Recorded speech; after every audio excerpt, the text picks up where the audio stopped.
في أزقة القاهرة القديمة وجد شاب يدعى يوسف مخطوطة ممنوعة، مخطوطة تتحدث عن مدينة لم يعد أهلها بشرا، مدينة الموت. هذه ليست مجرد قصة، هذه لعنة بدأت تتحرك. في يوم عادي في سور الأزبكية وقعت عين يوسف على مخطوطة قديمة، ما كانش يعرف إنها تفتح له أبواب مدينة الموتى. دي 7 ورقات قديمة أوي يا ولدي، خدها ب10 جنيه وخلاص. تمام يا عم، هاخدها.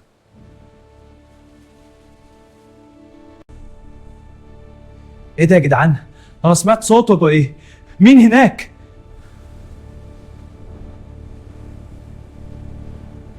يا نهار اسود، المخطوطة دي حقيقية؟ محدش عارف عنها حاجة يا جماعة، لازم تجوا دلوقتي. المخطوطة اللي اشتريتها امس دي مش عادية خالص، سمعت اصوات ولما قرأت فيها حصل حاجة غريبة. تعالوا نشوفها مع بعض. تمام يا يوسف، احنا جايين حل. يا جماعة نقرا الكلمات دي مع بعض، ما تخافوش. سمامها طولان فقد شبينا يوهانيت. يا نوراه، يا نهار، شوفوا قول لها في حاجة بتحصل. يا نهار اسود يا جماعة، شوفوا اهو ربطة وفاك.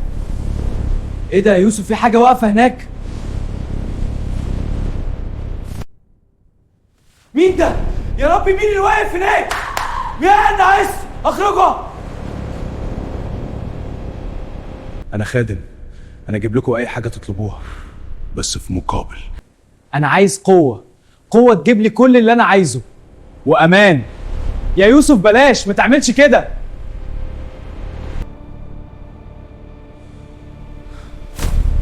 ايه اللي حصل ده يا جماعة؟ ده كان حقيقي ولا احنا بنحلم؟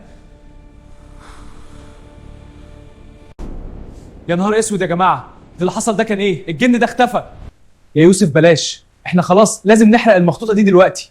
لا يا جماعة، ده فرصة، الجن قال هيجيب اي حاجة، ما تخافوش. انا مع محمود، الموضوع ده اكبر مننا. يا خادم لو انت موجود، انا عايز اول طلب صغير، خلي في جيبي 500 جنيه دلوقتي. يا نهار اسود، فعلا جت الفلوس 500 جنيه. يا ربي انت لسه هنا؟ ايه اللي بيحصل ده؟ ده أول طلب، اللي جاي أكبر، بس هتدفع تمن. كل شيء له ثمن يا يوسف، والثمن أنت ستعرفه قريبا. التمن بسيط، روحك أو جزء منها، بس لو عايز حاجة أكبر هتدفع أكتر. روحي؟ لا يا خادم، انا مش عارف، بس عايز افكر. هتاخد ال1,000,000 بس التمن هيزيد، جزء أكبر من روح. تمام، هات الفلوس 6. خلاص يا خادم، انا عايز طلب اكبر، عايز فلوس كتير قوي، 1,000,000 جنيه دلوقتي في الدرج بتاعي.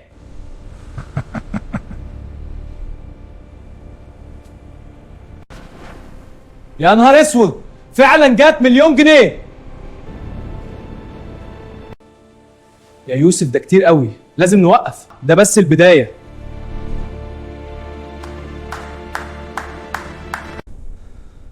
يا نهار اسود، شفت الجن تاني في الحلم، كان بيضحك وبيقول هتدفع الثمن.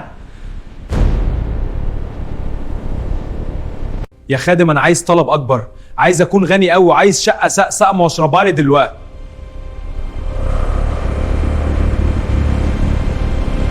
يا يوسف بلاش، الموضوع ده هيخرب حياتنا كلنا، لازم نحرق المخطوطة. لا يا جماعة مش هبقى احسن حاجة، حصل تلي في. انت بتهزر؟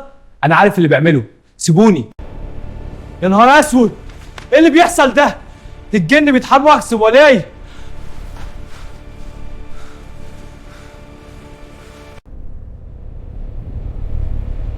يا ربي انت الفويت، سيب وش اخرج.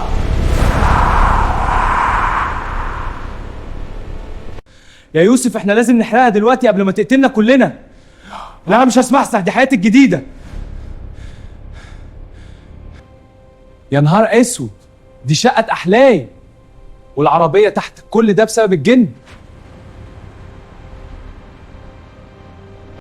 ايه اللي بتقوله ده؟ محمود مات؟ ازاي؟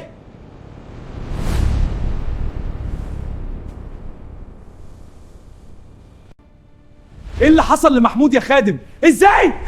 ده بداية التنن، كل طبق يكلفك غالي أكتر، هيدفع جزء من روحه.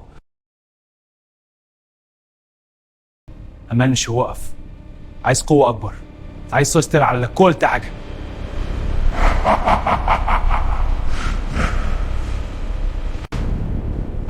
يا يوسف كفاية، محمود مات بسببك، ما تقربوش، دي حياتي وانا مش هسمح لحد يخربها. المفتي،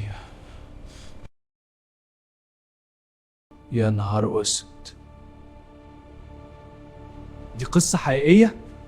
المدينة دي كانت قسم مليانة موتة. مصطفي كمان؟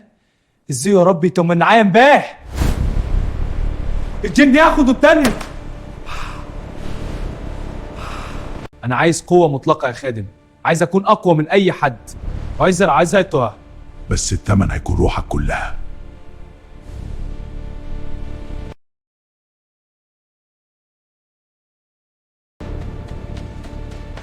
انا مش عايز اموت زيهم. هينا هسه كومبو يموتوا بسبب كلهم ماتوا. لازم ارجع لبعض المخبوطه في الازكوه، لازم اسال ايه يتحل. وبعد أن دفع يوسف الثمن غاليا، وبعد أن فقد أصدقائه الواحد تلو الآخر، عاد إلى حيث بدأ كل شيء، سور الأزبكية، يبحث عن الرجل الذي فتح له بابه.